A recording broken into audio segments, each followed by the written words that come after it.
Welcome to தனாஸ் wheel. இன்னைக்கு நம்ம கிச்சன்ல இட்லி தோசைக்கு ஏற்ற மாதிரி ஒரு சிக்கன் கிரேவி பார்க்க போறோம். வாங்க வீடியோக்குள்ள.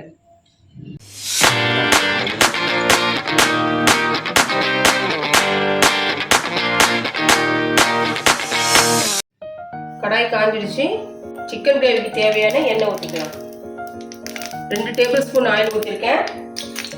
எண்ணெய் காஞ்சதும் ஹோல் ஸ்பைசஸ் கொஞ்சம் கொஞ்சமாக எடுத்துருக்கேன். ஏன்னா நான் 300 கிராம்ஸ் சிக்கன் தான் எடுத்திருக்கேன். நம்ம கரம் மசாலாவை போட போகிறோம். ஸோ இது பார்த்துருவோம்.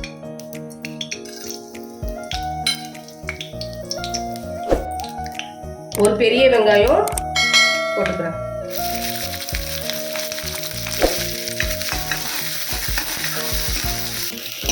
வெங்காயம் லைட்டாக வதங்கினா போதும்.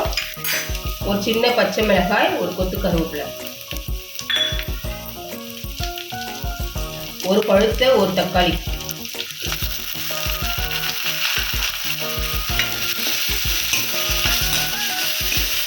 தக்காளி நல்லா கொஞ்சம் வேகட்டும். தக்காளி நல்லா கலந்து பின்னாடி கொஞ்சம் ஆட் பண்ணிக்கலாம். தக்காளி நல்லா வதங்கிடுச்சு. இஞ்சி பூண்டு விழுது போட்டுக்கலாம். 1 ஸ்பூன் போதும்.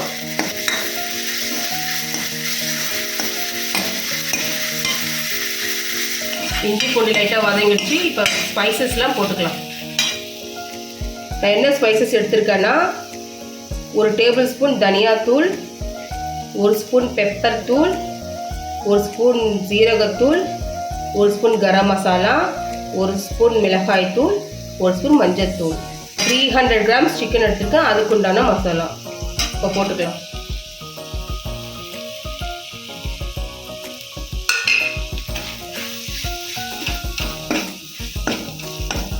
எண்ணெயிலே வதங்கட்டும்.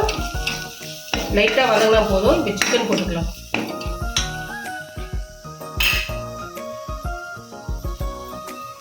இப்போ சிக்கன் போட்டுக்கலாம். 300 கிராம் சிக்கன் எடுத்திருக்கேன். போட்டுக்கலாம்.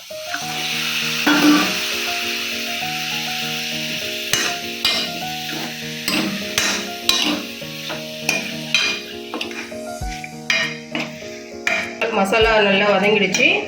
இப்போ சிக்கனுக்கு தேவையான உப்பு போட்டுக்கலாம்.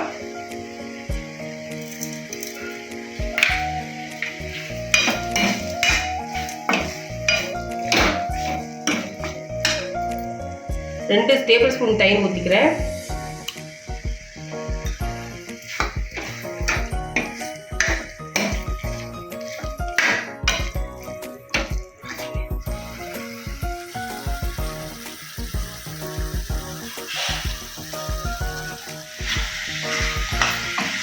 தயிர் கூட நல்லா மிங்கிள் ஆகிடுச்சு சிக்கன். இப்போ சிக்கன் வேகிற அளவுக்கு தண்ணி ஊற்றிக்கலாம். நீங்கள் சாதத்துக்கு தொட்டுக்கிறது இருந்தால் இதோட மூடிட்டு சிம்மில் வச்சு வேக வச்சு எடுத்துருங்க. நான் இட்லி தோசைக்கு சப்பாத்திக்காக செய்கிறேன்.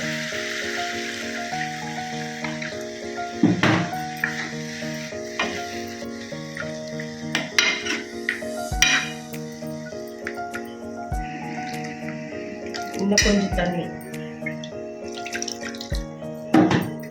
இந்த டைமில் உங்களுக்கு உப்பு வேணாலும் உப்பு சேர்த்துக்கலாம். இல்லை காரம் பத்தலை அப்படின்னா காரமும் சேர்த்துக்கலாம். காரப்பொடி சேர்த்துக்கலாம். இப்போ சிக்கன் வேகட்டும். மூடி போட்டுக்கலாம்.